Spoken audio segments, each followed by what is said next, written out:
And with ICCU's mobile app, I can deposit checks or accept Zelle payments so the money hits my account fast. I just wish there was an app for mowing the rest of these lawns.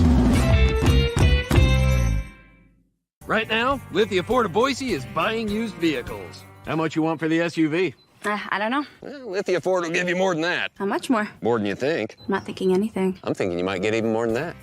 See how much more you can get at Lithia Ford of Boise. When it comes to concrete, we've got you covered.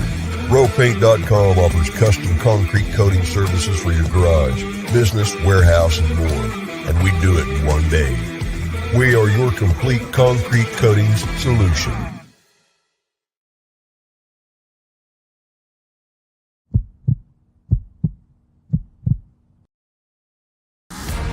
Welcome to the Lithia Ford of Boise pregame show from Bronco Nation News. As we get you set for the latest news, insight, and analysis as game time approaches, the BNN pregame show is presented by Lithia Ford of Boise. Check out LithiaFordBoise.com to view the full inventory of vehicles, or check them out at 8853 West Fairview in Boise. Now, let's head out and join BJ Rains for the Lithia Ford of Boise pregame show from Bronco Nation News. The Lawlor Events Center in Reno, Nevada. We are live and bringing it down. We're going to start right now with Abe Jackson since we have him. And now that he's here, Abe, first let's ask, we're heading into conference play. What are your thoughts on the game tonight? Well, we're playing a team that Boise State beat 3 times last year. And, it's hard to beat a team 3 times, 15 points, 6 points at home. And then, of course, a close game in the tournament. But it's going to be an interesting game because both teams have lost 3 starters from the year prior, a couple all-conference players in both teams. So, really, both these teams trying to find themselves in conference other than last year. So, I think the Broncos do have an advantage in this game because Nevada did lose maybe 2 of the best shot makers in the conference, Sherfield and Cambridge, and also one of the elite defenders in Florence, Washington. So they're down some of their big guys from last year. Yeah, so 2 of them go to ASU, 1 goes to Oklahoma. It's a complete new look Nevada team. And do you think there's any chance that really actually benefits them this year in terms of, I guess, less ISO, more team play? I don't know. Those guys were so good at that ISO game. I mean, Cambridge and Sherfield could just take anybody off the dribble and score. It's going to be a completely different type of offense. You never really know what type of locker room guys they were. I didn't really hear anything, so maybe it's better for the team that they're not here anymore. But their record's pretty good. They haven't really played too many people. The people that have beat them, they lost to Kansas State and they lost to Oregon as well. And then other than that, they really haven't played anybody substantial. So it'll be interesting to see if Nevada's 10-3 record is really a 10-3 record. And I'm going to mention now, we are back to the Bronco Nation News old days for just a day using the headset as a microphone. I wasn't able to get the equipment with BJ out of town, and it was snowing when he left. So just pardon the volume. We appreciate you dealing with it. And Abe, since this is winter break, do you think having no students in the crowd is going to have some sort of impact tonight? Well, it has an impact everywhere that you go. I mean, that's part of the beauty of college basketball is you have the students in the building going crazy. I couldn't really imagine a game at a place like San Diego State if they didn't have the show, the giant student section there. So this time of year, it's always hard with some home games because of the lack of crowd. So I think you're going to see probably a minimal crowd than you would maybe in a later January game. And coming off the Mountain West Championship, how much do teams, I guess, remember from last year? I mean, Nevada was 1 shot away from beating Boise State in the first round. And how much does that impact the game in terms of them really trying to get that revenge and knocking them off? Well, I'm sure that's one of the motivators for Nevada, and that's been probably on the locker room walls is what happened last year. And they had a wide open 3 from Blackshear, who is still on the team for Nevada, that missed. And the Broncos, of course, ended up winning the Mountain West Championship. So I'm sure the coaching staff has talked about that, and the players that were on Nevada's team remember it, but also the players on Boise State's team remember it too, that they were able to beat this team 3 times in a row last year. Marcus Shaver been out for some games now. What impact would we have? We see he's suited up. We don't know how much he's going to play, but how much of an impact would that mean for them? Well, I think he's an all-conference player, and so I mean, you take any all-conference player off of the team and then put him back, it's going to have a huge impact. I mean, he handles the ball, he plays defense, he's your leading scorer, rebounder, and assist and steal. So having that back on the court can only benefit the Broncos. And coming off of, I guess, Christmas break, not necessarily a look-ahead game at Santa Clara. There was a weird crowd, just weird things happened in the game, lost some momentum. But how much does the break impact the game tonight? And we've seen it around the country, really, with all the travel. Do you think that's going to, I guess, the fact that the fact that they chartered here, how much does that impact the game tonight in comparison to if they had travel issues with the delay? Well, I think the only other option was to bus it. And that really would have had an impact because a 6.5 or 7 hour bus ride would definitely have had an effect. But this time of year with students out and then Christmas vacations and New Year's and going back home and coming back for all these players, this is really when you rely on your coaching staff and you rely on your seniors because it is just such an odd time of year where you can't really get into a rhythm. There's no schedule really that you're on because everyone's been all over the country, but both teams have probably come back a few days ago and got some practices in. But this time of year is when you really rely on those coaches. And I guess looking at both the conference and this game as a whole, give us some sort of prediction for tonight and also your thoughts on how the conference has been doing. Well, I think the Broncos are going to get this one. You try and get maybe 5 or 6 road wins a year, and I think this should be one. On paper, this definitely should be one, so I think the Broncos will get the win. Now, the conference in general, I think there's a lot of question marks about the conference. You know what you're going to get with San Diego State. You know what you're getting really with Fresno and Air Force. Question marks about Wyoming. Is New Mexico's record and UNLV's record, are they really as good as what their record says? New Mexico, they cracked the top 25. They were number 22. So it'll be really interesting to see if those records really hold up once conference gets here, or was it a little bit of scheduling at the beginning of the year that got them all those wins? Abe, really appreciate having you on. Thanks so much. And there's Abe Jackson. And they're going to have their show live as well in about 20 minutes here coming up. And we appreciate Abe coming on. And sorry about the volume here. They're bumping music in here. And the headphones, I don't actually hear my voice in here. So, but we have some big things coming up. We got an interview with Jay Tust. We have Leon Rice's media availability from earlier this week. And I just want to throw out some advertisements first. Let me just scroll down real quick. Give me 1 second. But BJ and Johnny are going to be doing some sort of Manning cast tonight, and that's going to be on, let me get the actual link for you. So it's playback.tv/Bronco Nation News. And that's, anyone can join as long as you have a TV subscription. You can watch the game on there and hear some of those reactions. I know Johnny is going to hop on. BJ's going to try to hop on and maybe hop in for beginning of the first half, some sort of the second half. I know he was at the Kansas game and not sure an update on that game quite yet right now. But we're going to throw it to an interview with Jay Tust. We'll play the first half. I'll talk again for a little bit, and then we'll go to the second half. But here is Jay Tust. I interviewed him earlier this week. We have Jay Tust on. We're pre-recording this a day before the game. But, Jay, welcome on the Lithia Ford pregame show, and or Lithia Ford Boise pregame show. And what's going on? I'm stoked, Colin. It's the first chance I've got the chance to talk to you on Bronco Nation News here. So hopefully BJ's enjoying his time off or whatever, but this will be fun. It'll be good times. Yeah, I know he's dealing with a lot of travel stuff, and hopefully he's back in town for maybe the next Boise State game, but we'll see. But given the new matchup with the really new look Wolfpack, what do you see going into this game against Nevada?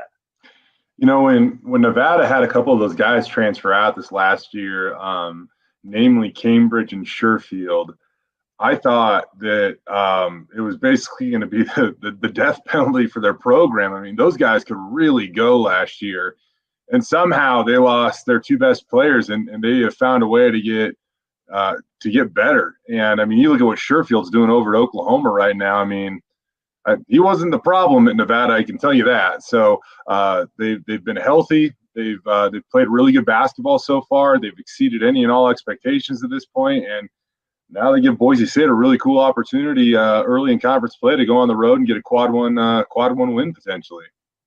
Yeah, and it is kind of crazy how Nevada has looked actually pretty decent this year. Maybe the schedule hasn't been there for them in terms of strength, but when you look at Cambridge and losing Warren Washington, both to Arizona State, Sherfield to Oklahoma. It's just pretty unreal, the fact they added Gerard Lucas from Oregon State. That was the main name that I saw stand out. Keenan Blackshear has started to have more of a role since those departures. But in terms of the actual, I guess Blackshear was on Nevada's bench last year. What do you look at with Boise State's bench now that they're heading into conference play? Who do you see actually getting their number called now? Yeah, I think that's one thing that they've kind of accomplished over these last, 3 or 4 games or whatever. I mean, I know it's not a positive thing for them. Leon Rice tries to make everyone smile with no shave December, but without having Marcus Shaver, they've really had to test the limits and push some guys. I mean, I think that of everybody, Jace Whiting has really proved that he can contribute when either Shave is or isn't in the lineup. And I certainly think you would like to see, him back coming off the bench, talking about Jace. So really impressed with what he's been able to do. And Kobe Young has really had some nice stretches recently for this team when he's been healthy. And so I think that they've figured out some stuff when it comes to their bench. It's taken a little bit longer than normal just because their schedule has been so tough. They haven't had a lot of those quote unquote cupcakes that they could just, play guys off the bench 20, 30 minutes and rest their starters. They've had it, and when they've actually had to do it against okay competition. So I think they're starting to figure out a little bit about their bench. They'll figure out more over the next month or so, but more than anything, they really need Marcus Shaver back for Mountain West Conference play. And it seems like that's definitely what Leon Rice has been, how his approach to this has been, trying to get him back for the games that really count, that really matter. Those are the conference games. And we've seen some, I guess, not extremely concerning struggles in that game against Santa Clara, but I guess having that break, I guess you can say it's an overlooked game. They struggled, go on a Christmas break. What does it mean coming back now from Christmas? What are the struggles behind that? I just hope all the guys are getting back, safe and sound, if anything, right? I mean, that might be their biggest challenge right now, is making sure they get back everybody, out of town home, and then get them back to Boise in time to practice on, they practice on Christmas, and now they're getting ready to head down to Reno today. Oddly enough, that Santa Clara game isn't like it doesn't really concern me that much, Colin. Like, the areas where they struggled are areas where they normally don't struggle. They got out rebounded in that game, and normally Leon's teams are really good on the glass, and that really dictates if they win or not.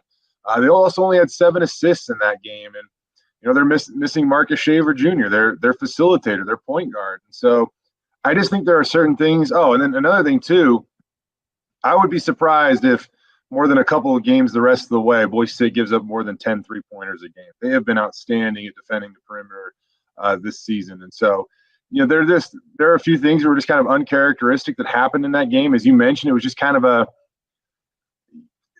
don't know. It's not like they approached it like it was a sleeper game or anything like that. It just was like they had a really good early season schedule. Another game away from Boise. It's a couple days before Christmas. Everybody's trying to get out of town to go home for a very brief period of time before they have to come back and prepare for conference play, because that begins, on December 28th, a little earlier than normal, it seems like. So, it just is what it is. And I think it's not too concerning to me, though, because if anything, I would just say it was kind of an uncharacteristic game of them, and they were missing one of their leaders in Marcus Shaver. Definitely. And looking at it, it was definitely just a weird game to watch. And I mean, if you look at the attendance, it was 1,061 people. So it's just before Christmas. I guess you combine all those things. It's definitely a weird feeling going into that game. Yeah. And I guess defending their Mountain West title now, like, how much do you think teams are going to be really looking to knock them off this year? Or is it like, do they look at it any different at all? I think it would be naive to say that teams don't look at it differently, Colin. I kind of agree with you there, just because, they are the defending champs, and there's always that saying, if you want to be the best, you got to beat the best. And right now, the guys that can claim they're the best, they live in Boise, and they play for Boise State. They put on the blue and orange. They're the defending champs. So there's going to be a lot of teams that are running and gunning after the Broncos this year, and at the very least, they're not going to sneak up on anybody. And it's hard to say they did that last year, but they certainly won't do that this year. I just think you look at the league, Colin, man, like it's going to be a bloodbath this year. New Mexico hasn't lost. They've been really good so far. They're all the way up to 14 in the net rankings. Utah State they had a couple of they stumbled twice against teams that aren't necessarily too great.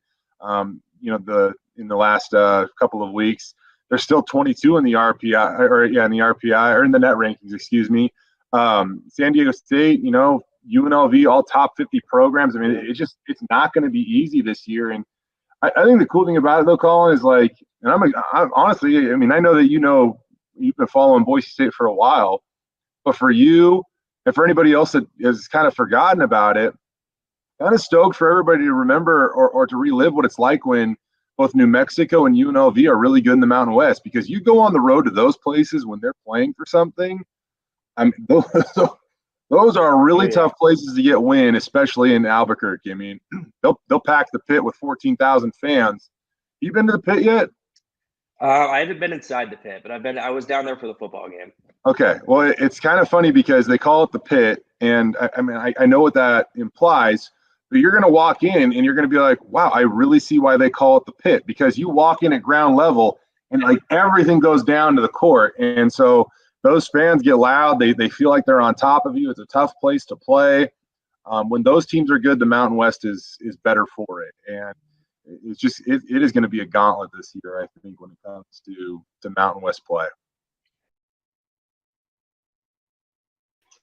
And we'll listen to the rest of Jay's interview here in a second, but just want to give a quick look to the court and then also read off some advertisements. And just want to give a shout out. We got a couple days left to win the VIP basketball experience to Las Vegas for the basketball game on January 11th. So a trip on a private jet down to Las Vegas from Boise for two. Just unbelievable deal. All you have to do is sign up for a 1-year subscription before December 31st. So make sure before 11:59 or midnight on December 31st, before that year turns, you got to make sure to get that done. And so you are eligible.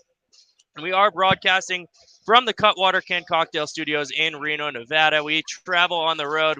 They are always going to be our studio on the road, no matter where we are. But great cocktails. I know BJ likes the Long Island. I like the lime margarita and the pina colada. But you can pick them up at a gas station. Typically, it's about 2 for $7. They're pretty affordable, and they're not a normal beer, so it's you don't need many of them. And we want to thank rowpaint.com, the official paint and coatings company of Bronco Nation News.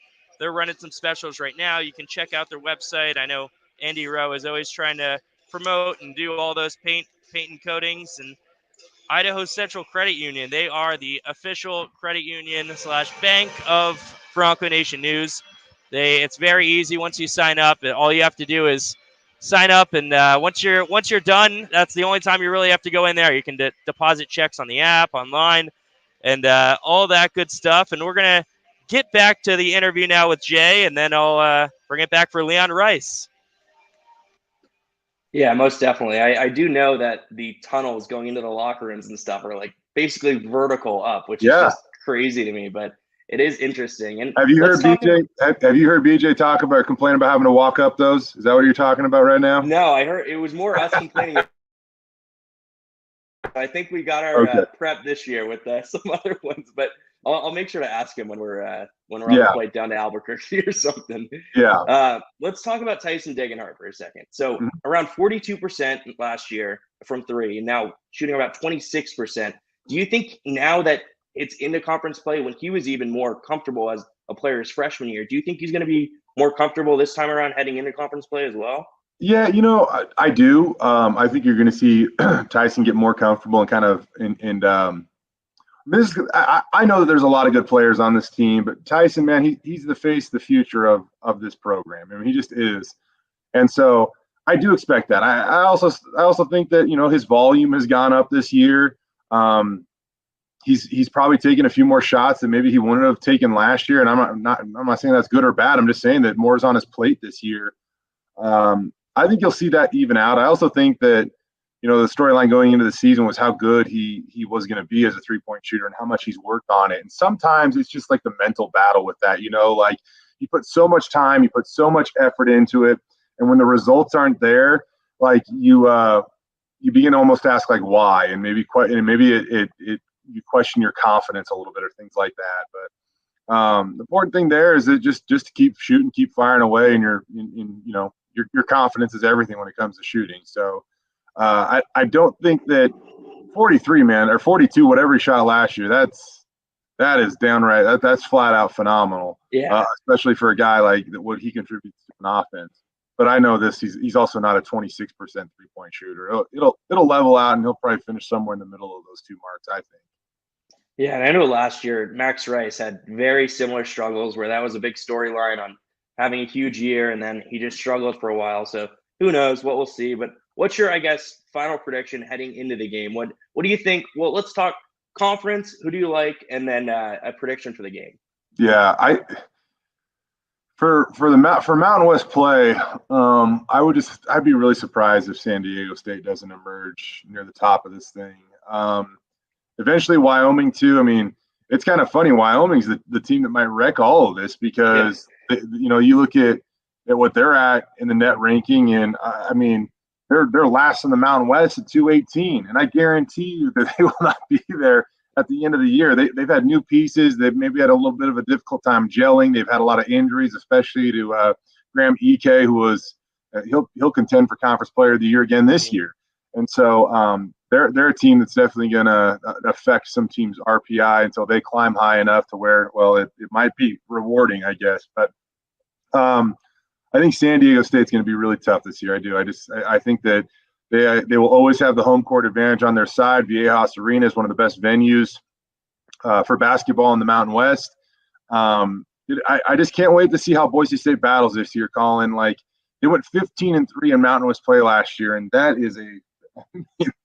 that's an incredible record, man. That is not easy. And so I think that's going to be really tough to replicate this year. But to see how close they can get to it's going to be awfully entertaining. And if they can climb into that 13-14 win in conference play range, I think that not only will they have a shot, in the final weeks of the regular season to contend for a Mountain West title, but they'll stay in the thick of the race for an at-large bid and position themselves, going into Vegas at the Mountain West tournament that maybe they can make a run. Maybe they can make a run. But it should be an awfully fun season, man. And this is like when the real season begins, right, Colin? Like, it is, yeah. This is when it matters. So it'll be a good ride. And I know that BNN was it seemed like kind of the good luck charm last year. Now that you're finally graduated, I shouldn't say finally. You're an all-star. You're a rock star, man. You're doing things right. But now that you're graduated and going to be around a little bit more, maybe you'll be the good luck charm. Yeah, the first game they lost with me in attendance was the NCAA tournament. So maybe unrealistic to say they were going to go all the way, but definitely it was a fun ride. And what's your final prediction for the game? Final prediction for the game. Gosh, like I want to feel good about this. And as long as Marcus Shaver Jr. is available, I think that Boise State finds a way to grind out a win. If he's not, I would be worried. I would. And we'll see how that goes, but hopefully he's available. And I mean, you look at this too, like opening up at Nevada conference play, like that's another game that's like, geez, man, like that, no favors from the scheduling gods. Like that's kind of a tough one. And these first few games, man, they set the tone for the rest of the way. So if you can get this one, you feel really, really good about yourself. You pick up a quad one win. And so not only do you already clear the Nevada hurdle at Nevada on your schedule, but you get a quad one win and feel good about things. And so outside of that, I need to clean up my Christmas wrapping paper. I'll do that before tip off so that I can enjoy the game. Cool, perfect. Well, Jay, we appreciate you joining us, and we'll get back to the rest of the Lithia Ford Boise pregame show. Thanks, Jay. Colin, you're the man. Happy holidays, bud. You too. Thank you. All right. We appreciate Jay Tust for joining me. We filmed that yesterday, and I'm sure you'll see him on the news tonight if you look later tonight. So he'll be on KTVB. We're going to read some ads here. Ridley's Family Markets, they really are a huge sponsor for us, and help us a lot. They have locations in Cuna and all throughout really the West Coast. I know we passed one in Winnemucca, Nevada on our drive down tonight on that nice 6-hour drive, but it wasn't too bad with the snow. So Ridley's Family Markets and the Blue and Orange store, they have a location at the Boise Town Square Mall. You can also order online, and it's not only just Boise State stuff. They also have NHL, NBA, NFL, all that good stuff. They have a whole other side for anything. So that'll work in there. And we want to thank Matt Boucher Real Estate. He's a big part of what we do with the Matt Boucher Show, and he's going to be on that trip down to Las Vegas in January. So you get to hang out with Matt Boucher, and I don't know if you want to hang out with me, but it'll be me and Matt on there, and potentially BJ. So Matt Boucher, he is a great sponsor of ours. And as you see, there's nothing really going on quite yet on the court. A lot of the players went back, or all the players went back from both teams. So kind of just waiting for them to come back. And I'm going to throw it to Leon Rice and hear what he had to say. We got about 17 minutes to be on the air. So we'll throw it for the first half, and we'll show you some warm-ups afterwards, and we'll finish with Leon. Here's Leon yesterday. People, are you guys affected in any way by holiday travel? Yeah, we have been. We have had a couple guys that didn't make it back, and one of them is going to meet us there actually. So that's the way it is, and it's our guys are good at handling the so what now what. We've had to change travel arrangements. We got a crew that's worked on it for a couple days, and as of now, looks like sleigh is gonna arrive in Nevada. Speaking of Nevada, it's opening up conference play. I mean, what kind of strengths do you see from them? Yeah, I mean they're playing really good. They they've kind of regrouped the team as far as they're a lot different than they were last year, and they're playing together. That's what I see. The biggest thing is they have a group that looks like they like each other. It looks like they play together, and it's amazing how far that can take you. And it's shown by their good preseason. So I think it's I think this league is kind of wide open this year as far as, there's a lot of great teams. It's just you have to show up with probably an A+ game every night, especially on the road, to get something done. Yeah. They obviously lost Sherfield and they lost Cambridge. How do you think Blackshear has kind of stepped into that point guard role? Again, like I said, it's those guys had so much individual talent. They could win a game and take over a game by themselves sometimes, but I think that there lies the problem. I think what I'm seeing from the outside, like I said, is there's a whole new chemistry. They just look like a whole different team this year. Do you expect Marcus Shaver to be back? I do. I'm hoping, keeping my fingers crossed there too. So that's a game time decision, but I'm cautiously optimistic. Has he been able to make an impact, maybe coaching players up while he's been out? I'd hope he's doing some leadership and things like that, but he's always making an impact wherever he is, and but the biggest impact is we need him on the floor. We've got a lot of coaches in polos. I don't need Marcus Shave to be a polo guy. Mountain West obviously was a 4-bid league last year. How tough do you think this league is looking right now, just based on the non-conference play? It seems like I said, that seems like there's a lot of teams, there's a lot of strengths, and everyone has done a really, really good job in the preseason. Maybe one of the better preseasons this league's had as a whole, from top to bottom. And people had to navigate injuries, people had to navigate really good players out of the lineup, and they got some stuff done. So, like I said, I think every night it's from top to bottom. I think anyone can beat anyone. New Mexico moved into the top 25 today, or I guess yesterday probably. What day of the week is it today? Yeah. But how hot do you think that they're looking right now? Yeah, they're feeling great. I mean, sometimes when momentum's on your side like that, the way they're playing, you almost feel invincible. It's it's funny. That's coaching. You can win 9 in a row and feel like we might never win it, never lose a game. And you drop one, and it's like, oh my gosh, that's hard to win a game, But that's basketball, and that's college basketball right now, especially now. It's just there's so much parity to it, and there's so many good players that if a team gets hot on a given night, it doesn't matter who they're playing. I mean, I think Iowa was a great example of that. That team was had no chance supposedly, and it was in wins. And that I think that's more. You see that more now than you ever have in college basketball. There's just way more parity, and there's way more, good players. So that's why it's so important to be able to take your best on the road. And you got to play a really good game on the road to accomplish the mission. Is this where you had anticipated the team would be at the start of Mountain West play? We got a lot done in the preseason, no doubt about it. You can't account for what injuries what's gonna happen. You can't account for all those moving parts, sickness and travel, all the stuff that happens during the basketball year.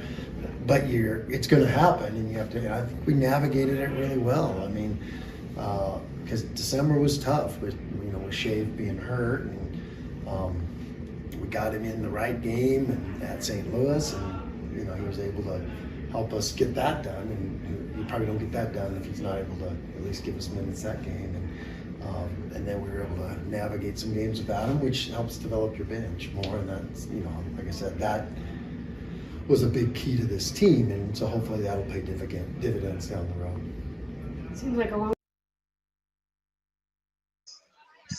And that was the first half of Leon Rice, his media availability before this game tonight. And if you're just tuning in, we want to, I guess, kind of catch you up a little bit. Nevada looks a little bit different this year. They lost Desmond Cambridge Jr., they lost Warren Washington, both to Arizona State, and Grant Sherfield went to Oklahoma. So 3 key starters for them last year are now gone.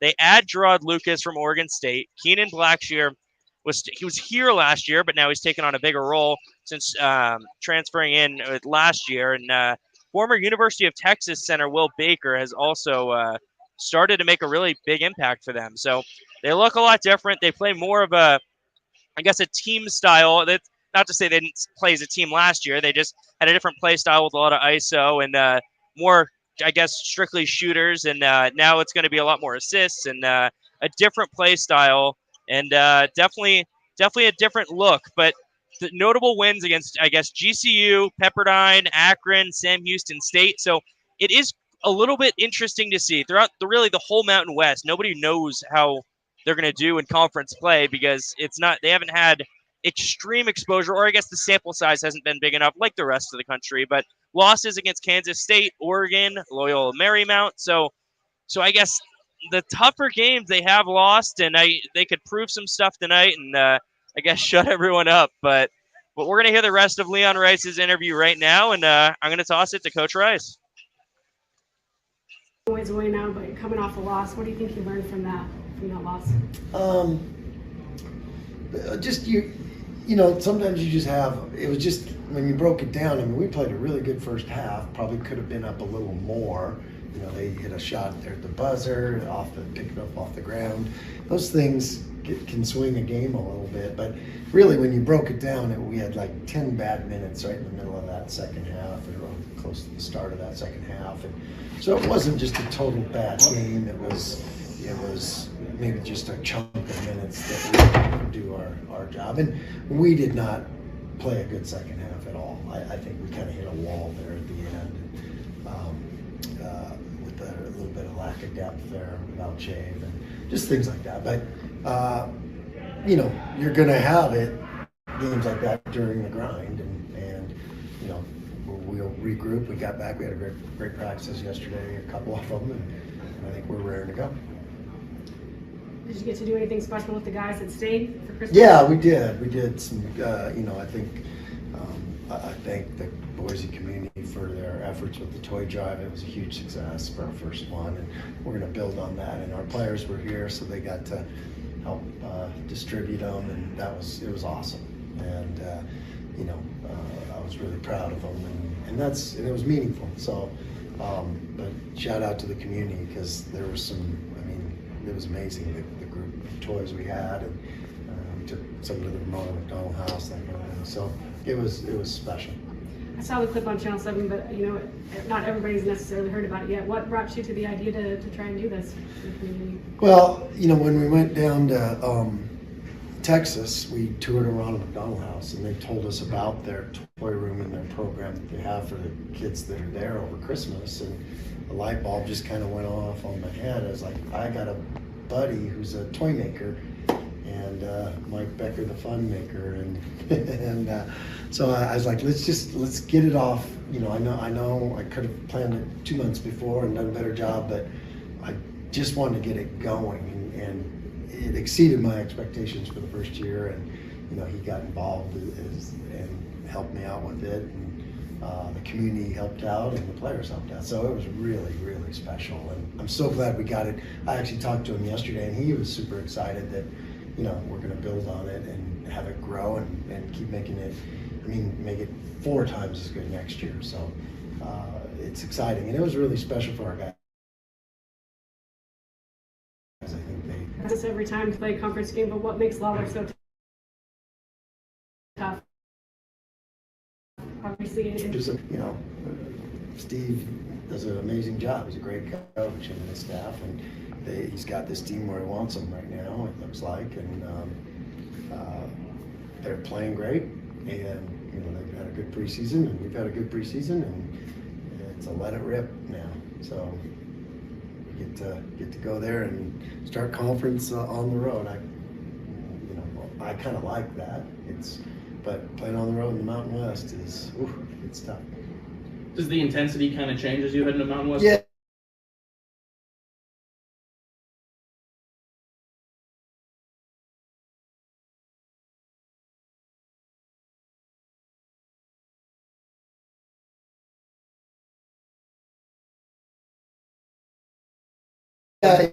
In conference, that's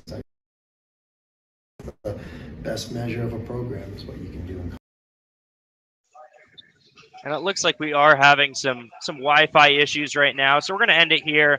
Hopefully you guys can still hear me, but having some issues. But appreciate you guys watching. This has been the Bronco Nation News Lithia Ford of Boise pregame show live from the Lawlor Events Center in Reno, Nevada, and we'll have the postgame show probably about an hour after the game. Got to get some interviews done with the coach, and also get those uploaded, and then we can go live. So appreciate you watching. I'm Colin Mitchell, and we'll be back. Thanks so much for watching.